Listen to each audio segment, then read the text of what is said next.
I found the truth by accident, prepared in silence, and left without a scene, because dignity doesn't argue. I didn't confront her when I found out. That was the first decision I made differently from the man I used to be. I didn't shout or slam doors. I just sat at the kitchen table, staring at my phone, replaying the same video clip over and over. We had been married for 17 years, long enough that our routines felt permanent. She said she was at a work dinner, and I believed her because belief had become automatic. But a message meant for someone else popped up on a shared tablet we barely used. One careless notification unraveled an entire life. I watched her laugh in that video, her hand resting on his arm. She never laughed like that with me anymore. And the man beside her wasn't a stranger. He'd shaken my hand in my own house. That familiarity hurt more than the betrayal itself. That night, I walked through the house and realized something unsettling. I was already halfway gone. I just hadn't noticed it yet. For the next 2 weeks, I prepared. I opened a new bank account. I gathered documents. I learned she'd been saving for a future that didn't include me, slowly siphoning money while I paid the mortgage without question. Each discovery hurt, but it also strengthened my resolve. Anger faded, and precision took its place.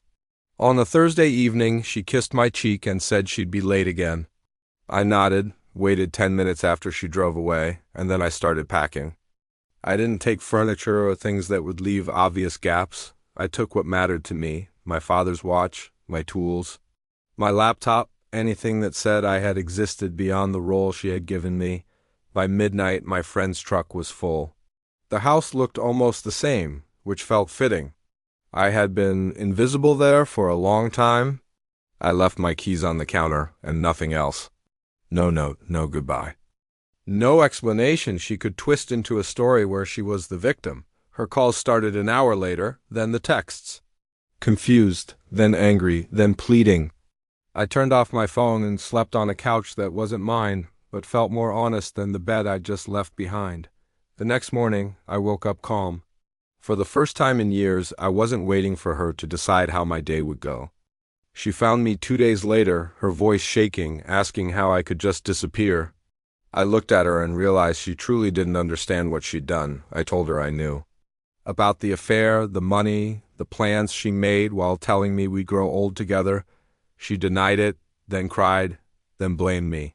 I just listened quietly. When she asked if we could fix it, I said no. Not angrily, just honestly. I told her love doesn't survive disrespect, and trust doesn't grow back once it's been harvested for convenience. That was the moment she panicked, because the consequences finally felt real. The divorce wasn't dramatic, it was procedural. Evidence doesn't argue and numbers don't lie. The future she had planned for herself collapsed under the weight of her own decisions. The man she chose didn't stay. He never intended to. I didn't feel satisfaction, just confirmation. What surprised me most was what came after, the quiet, the space. The strange freedom of choosing dinner based on my own hunger instead of old habits.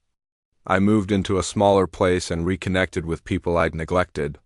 Months later, she sent a message, apologizing properly for the first time. No excuses, just regret. I read it once and didn't reply. Not because I hated her, but because I didn't need anything from her anymore. Walking away without a scene wasn't weakness. It was clarity. I didn't disappear to punish her. I left to save myself. And in doing so, I learned that sometimes the strongest ending is the quiet one, where you just take your dignity and go, leaving the consequences exactly where they belong. Thanks for listening.